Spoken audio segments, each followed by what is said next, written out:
Hello students, नमस्कार. आज आपण सुरू करतो आपला नवीन विषय इतिहास. तर या विषयातील आपलं पहिलं प्रकरण आहे इतिहासाची साधने. आज आपण या व्हिडिओमध्ये इतिहासाची जी काही वेगळी साधनं आहेत त्याच्याबद्दल माहिती करून घेणार आहे. तर आपण बघूयात इतिहासाची साधने. आत्तापर्यंत आपण प्राचीन, मध्ययुगीन आणि आधुनिक भारताचा इतिहास अभ्यासला आहे. आपण जो काही इतिहास अभ्यासतो त्याचे जनरली 3 भाग होतात: प्राचीन इतिहास, मध्ययुगीन इतिहास आणि आधुनिक इतिहास.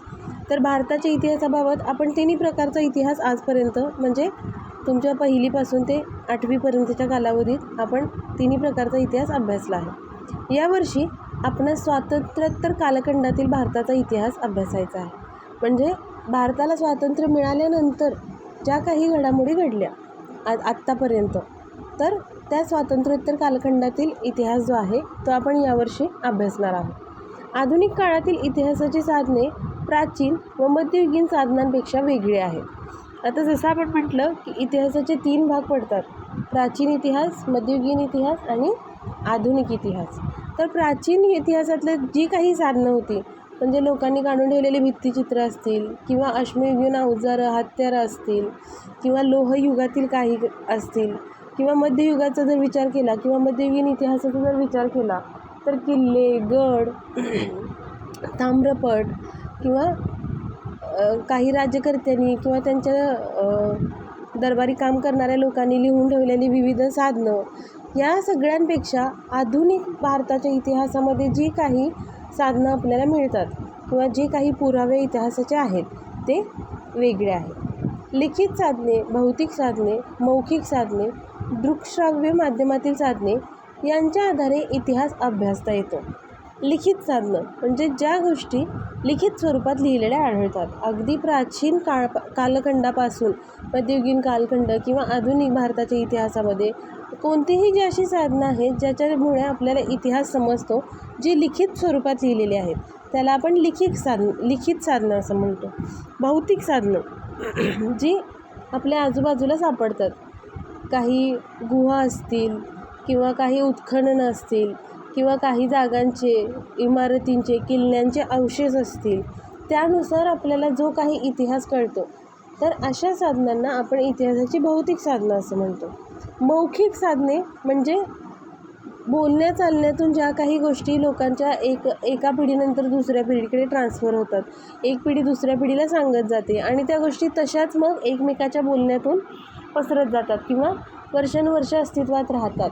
तर ही जी आहेत त्याला इतिहासाची मौखिक साधनं असं म्हणतात. आणि दृकश्राव्य माध्यम म्हणजे ज्याला आपण ऑडिओ व्हिज्युअल्स असं म्हणू शकतो, जे आपल्याला दिसतं आणि ऐकायलाही येतं. दृकश्राव्य म्हणजे जे आपण बघू शकतो, जे आपण ऐकू शकतो. तर अशी जी आहेत अशा इतिहासाच्या साधनांच्या आधारे आपण इतिहास अभ्यासू शकतो. आधुनिक काळात आपणास प्रादेशिक, राज्यस्तरीय, राष्ट्रीय आणि आंतरराष्ट्रीय पातळीवरील साधनांची दखल घ्यावी लागते. आत्ताच्या काळामध्ये आपण इतिहास अभ्यासताना प्रादेशिक म्हणजे आपल्या प्रदेशापुरतं जे काही लिमिटेड आहे ते, राज्यस्तरीय, आंतरराष्ट्रीय पातळीवरील साधनांची सुद्धा आपल्याला दखल घ्यावी लागते. या साधनांच्या मदतीने आपणास इतिहासाचे लेखन करता येते. तर ही जी काही साधनं आहेत इतिहासाची उपलब्ध असणारी, भौतिक, मौखिक किंवा लिखित, आंतरराष्ट्रीय स्तरावरती असणारी, राष्ट्रीय स्तरावरती असणारी, तर या सगळ्यांच्या मदतीने आपल्याला इतिहासाचे लेखन करता येते. तर आपण बघणार आहे पहिला प्रकार इतिहासाच्या साधनांचा, जो आहे लिखित साधने. खालील साधनांचा लिखित साधनामध्ये समावेश होतो. त्यांनी तुम्हाला एक तक्ता दिला आहे असं म्हणू आपण, एक बोर्ड दिला आहे आणि त्याच्यामध्ये लिखित साधने म्हणून त्यांनी ॲरो केलेले आहेत. जवळपास मला वाटतं 8 वेगळ्या प्रकारचे, 8-9 वेगळ्या प्रकारची लिखित साधनं त्यांनी त्याच्यामध्ये दिलेली आहेत. वृत्तपत्रे, ज्याला आपण न्यूजपेपर्स असं म्हणतो. नियतकालिके म्हणजे कोणत्याही एखाद्या ठराविक कालावधीनंतर प्रसिद्ध होणारी जी मासिकं असतात, म्हणजे महिन्यानंतर प्रसिद्ध होणारं मासिक असतं, 15 दिवसानंतर प्रसिद्ध होणारं पाक्षिक असतं किंवा 7 दिवसानंतर प्रसिद्ध होणारं साप्ताहिक असतं. असं ठराविक कालावधीच्या दरम्यान प्रसिद्ध होणारी जी काही पुस्तकं असतात, ज्याला आपण नियतकालिके असं म्हणतो.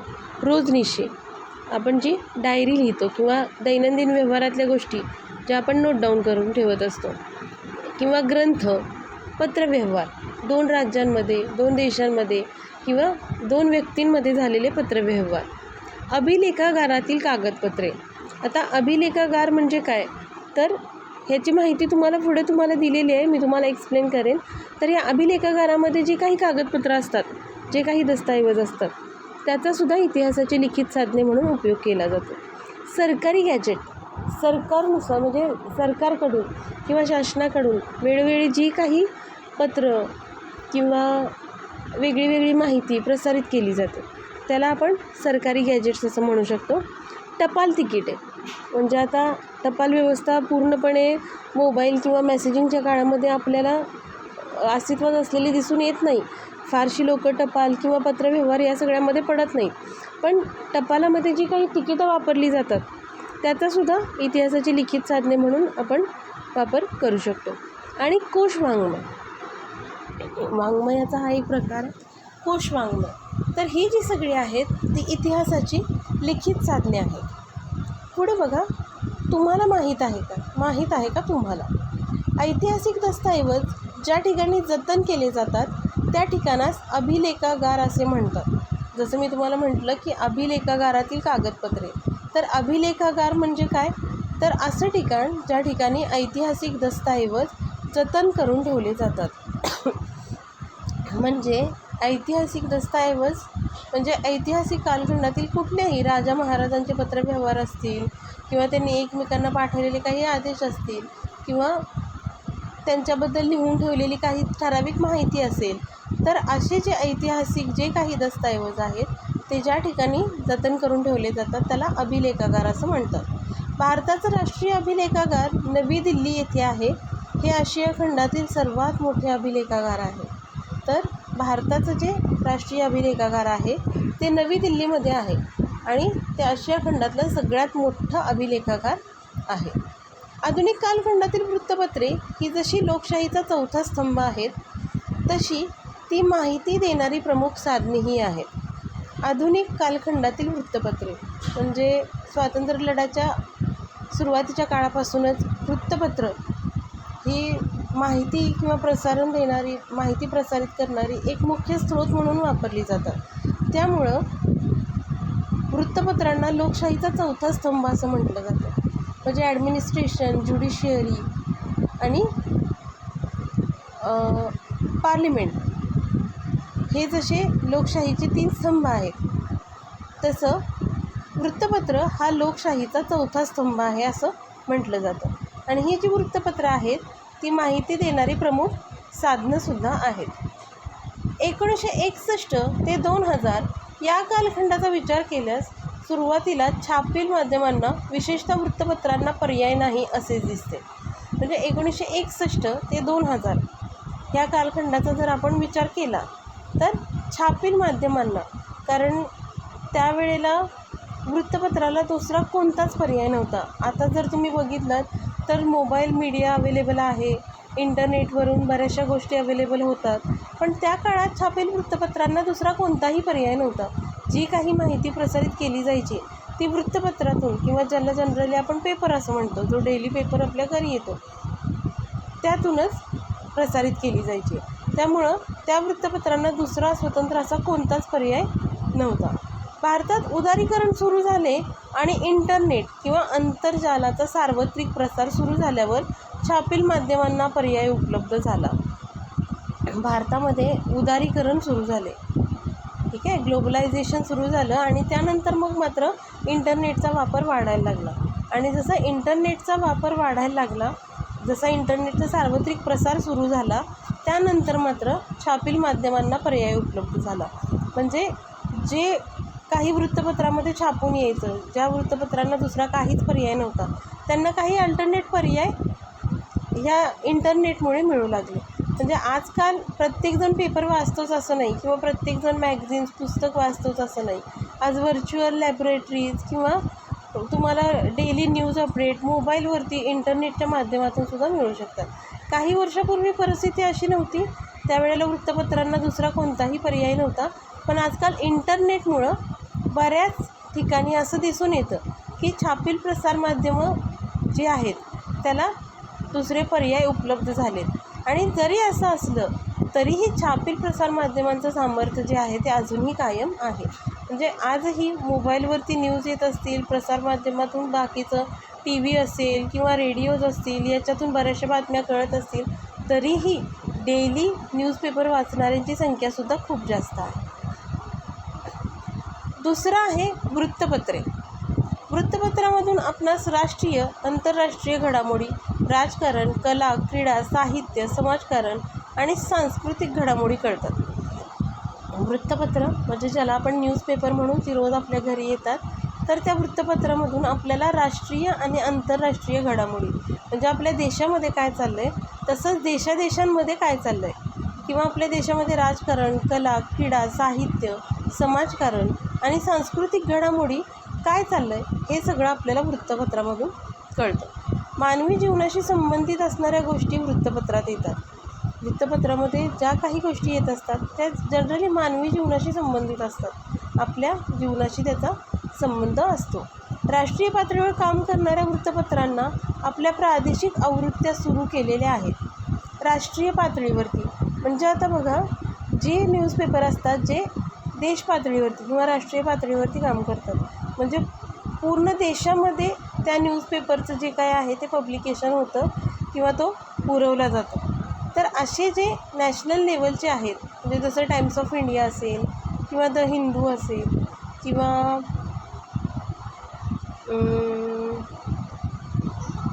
आणखीन कोणताही इंग्लिश पेपर जो पूर्ण देशामध्ये म्हणजे डेली पब्लिश होतं असं आपण म्हणू, तर ते जे पेपर्स आहेत किंवा ते जे वृत्तपत्र आहेत त्यांनी काय केलं आहे, तर आपल्या प्रादेशिक आवृत्त्यासुद्धा सुरू केलेल्या आहेत। म्हणजे बघा, पूर्ण देशामध्ये आपण असं म्हटलं तर हिंदी आणि इंग्लिश ह्या भाषेतले न्यूजपेपर वाचले जातात। प्रादेशिक भाषा म्हणजे आता आपण महाराष्ट्रात राहतो तर आपल्याला फक्त मराठी, हिंदी किंवा इंग्लिश बातम्या वाचून कळतात। तमिळ किंवा गुजराती, तेलुगू अशा भाषा ज्या लोकल लँग्वेजेस तिकडच्या आहेत, पर्टिक्युलर तिकडच्या स्टेटमधल्या, त्या आपल्याला कळत नाही। त्यामुळं काय होतं आहे की आपल्याला आपल्या लिमिटेड रिजनमधल्या ज्या गोष्टी असतात त्या कळतात। त्यामुळं हे जे नॅशनल लेवलचे किंवा राष्ट्रीय पातळीवरती काम करणारे वृत्तपत्र आहेत त्यांनी काय केलं आहे, तर आपल्या प्रादेशिक आवृत्त्यासुद्धा सुरू केलेल्या आहेत। त्यांच्या विविध विषयांची माहिती देणाऱ्या पुरवण्या असतात। त्यांच्या ज्या आवृत्त्या रोजच्या निघतात किंवा रोजचे जे डेली पेपर असतात त्यामध्ये विविध विषयांची माहिती देणाऱ्या वेगळ्या वेगळ्या पुरवण्या असतात। म्हणजे जर तुम्ही आता आपल्याकडे बघत असाल तर आपल्याकडे पुढारी नावाचा पेपर येतो, त्याच्यामध्ये हॅलो सांगली म्हणजे हॅलो कोल्हापूर, हॅलो सातारा म्हणजे पर्टिक्युलर त्या एका जिल्ह्याबद्दल माहिती देणारी, किंवा लहान मुलांसाठी बालमित्र किंवा बहार अशा वेगळ्या वेगळ्या पुरवण्या, अंकुर अशा वेगळ्या वेगळ्या विषयांच्या पुरवण्या त्यांनी जोडलेल्या असतात। छापील माध्यमात चळवळीची मुखपत्रे, राजकीय पक्षाची दैनिके व साप्ताहिके, मासिके, वार्षिके महत्त्वाचे असतात। तर अशा या छापील माध्यमांमध्ये चळवळीची मुख्यपत्रे म्हणजे ज्या काही चळवळी असतात त्यांचे जे काही ब्रोशर्स असतात किंवा चळवळीची बद्दल माहिती देणारी जी काही पुस्तकं असतात त्यांना चळवळीची मुखपत्र असं म्हणतात। राजकीय पक्षांची दैनिके, वेगळे वेगळे जे राजकीय पक्ष असतात त्यांची काही दैनिकं असतात, म्हणजे त्यांच्या ज्या बातम्या असतील, घडामोडी असतील किंवा राजकीय क्षेत्रात घडून येणाऱ्या घटना असतील तर ते पर्टिक्युलर दैनिकातून ते सुद्धा रोज पब्लिश करत असतात किंवा रोजच्या रोज प्रसारित करत असतात। तर ही जी राजकीय पक्षांची दैनिके असतात वा साप्ताहिके, मासिके, वार्षिके म्हणजे जसं मी तुम्हाला आत्ता सांगितलं जे रोज डेली बेसिसवरती प्रसारित होतात, म्हणजे आजचा पेपर आला, उद्या दुसरा पेपर येतो, परवा दुसरा पेपर येतो, असं जर जे डेली बेसिसवरती प्रसारित होतात त्यांना आपण दैनिक असं म्हणतो। जे 7 दिवसाच्या शेड्यूलनी किंवा 7 दिवसाच्या अंतराने प्रसारित होतात त्यांना साप्ताहिके असं म्हणतात। मासिके म्हणजे जे मंथली बेसिसवरती किंवा महिन्याने प्रसारित होतात त्यांना मासिके असे म्हणतात। आणि तसंच वार्षिके म्हणजे वर्षातून एकदा कोणत्याही विषयाबद्दल माहिती देणारे जे काही पुस्तक प्रसारित होतं त्याला वार्षिक असं म्हणतात। तर वृत्तपत्राप्रमाणे ही जी दैनिकं, साप्ताहिकं किंवा मासिक असतात ती सुद्धा महत्त्वाची असतात। काही वृत्तपत्रे वर्षाच्या शेवटी वर्षभरातील महत्त्वाच्या घटनांचा आढावा घेणाऱ्या पुरवण्या काढतात। त्यातून आपणास वर्षभरातील प्रमुख घटना समजण्यास मदत होते. काही वृत्तपत्र काय करतात तर वर्षाच्या शेवटी, म्हणजे तुम्ही जर न्यूजपेपर वाचत असाल तर बरेचसे न्यूजपेपर वर्षाच्या शेवटच्या आठवड्यामध्ये किंवा शेवटच्या 15 दिवसामध्ये पूर्ण वर्षामध्ये काय काय घडलं त्याचं एक समालोचन देतात किंवा त्याची एक छोटीशी डायरी अवेलेबल करून देतात.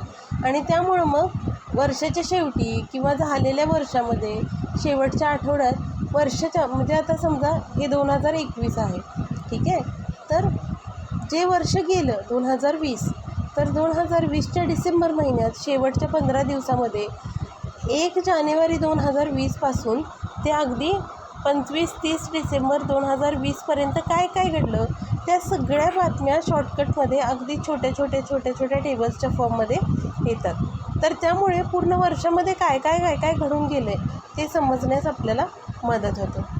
Press trust of India PTI 1953 नंतर भारतातील बहुसंख्य वृत्तपत्रासाठी सर्व महत्त्वाच्या घटनांचे प्राथमिक तपशील, महत्त्वाच्या विषयावरील लेख यासाठी प्रेस ट्रस्ट ऑफ इंडिया हा महत्त्वाचा स्रोत आहे. प्रेस ट्रस्ट ऑफ इंडिया हे जे आहे ते प्रेस म्हणजे वृत्तपत्राशी रिलेटेड असणारं इंडियन गव्हर्नमेंटचे एक ऑफिशियल आहे असं आपण म्हणू शकतो. तर 1953 नंतर म्हणजे स्वातंत्र्याच्या 5-6 वर्षानंतर बहुसंख्य वृत्तपत्रांसाठी सर्व महत्त्वाच्या घटनांचे प्राथमिक तपशील, जे काही वृत्तपत्र आपल्या देशामध्ये पब्लिश होतात किंवा प्रकाशित केले जातात, तर त्यातल्या सर्व महत्त्वाच्या घटनांचे प्राथमिक तपशील, म्हणजे एखादी घटना घडून गेली तर प्रथमदर्शनी तिच्यामध्ये काय आहे, अगदी खोल मुद्द्यात न शिरता पण जे काही घडले त्याचा अगदी म्हणजे डिटेल ज्याला म्हणू, तर त्यासाठी प्रेस ट्रस्ट ऑफ इंडिया ही जी संस्था आहे ही एक महत्त्वाचा स्रोत म्हणून काम करते. प्रेस ट्रस्ट ऑफ इंडियाने वृत्तलेख, छायाचित्रे, आर्थिक, वैज्ञानिक विषयावरील लेख वृत्तपत्रांना पुरवलेले आहेत. तर हे जे प्रेस ट्रस्ट ऑफ इंडिया ही जी संस्था आहे ती काय करते तर वृत्तलेख म्हणजे एखाद्या विषयावरती लिहिलेली माहिती, छायाचित्रे, त्याच्याशी रिलेटेड असणारे पिक्चर्स, आर्थिक वैज्ञानिक विषयावरचे लेख म्हणजे इकॉनॉमिकल, आपली जी इकॉनॉमी आहे ती कशी ग्रो करते किंवा ती कशी चालते, किंवा सायन्सशी रिलेटेड, विज्ञानाशी रिलेटेड असणाऱ्या ज्या काही वेगळ्या घडामोडी असतात यांच्यावरील या विषयावरील लेख वृत्तपत्रांना पुरवलेले आहेत. आता PTIने ऑनलाईन सेवा सुरू केली आहे. आता प्रेस ट्रस्ट ऑफ इंडिया ही जी संस्था आहे ह्या संस्थेने ऑनलाईन सेवा देखील सुरू केलेली आहे. 1990च्या दशकात PTIने प्रिंटर्सऐवजी उपग्रह प्रसारण तंत्राद्वारे देशभर बातम्या पाठवायला सुरुवात केली.